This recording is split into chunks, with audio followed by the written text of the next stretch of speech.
మరి విఘ్నేశ్వరుడు పార్వతీదేవి యొక్క కుమారుడు కనుక శ్రీ మహావిష్ణువుకి మేనల్లుడు అవుతాడు. మేనమామల ముద్దు మేలైన ముద్దు. ఓసారి ఎందుకో వైకుంఠానికి తీసుకెళ్లాడు, మేనల్లుడు కదూ సంతోషంగా తీసుకెళ్లి అక్కడ సుదర్శన చక్రం పెట్టుకున్నాడు.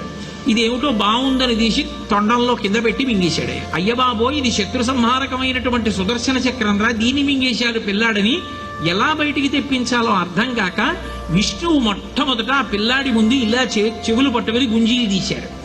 గుంజీలు తీస్తే మామయ్య అదేమిటి అంత విచిత్రంగా కిందకి మీదకి ఊగుతున్నామని పడి పకపకా నవ్వాడు. ఆ నవ్వడంలో పొలమారి లోపల ఉన్న సుదర్శన చక్రాన్ని పైకి కక్కాడు.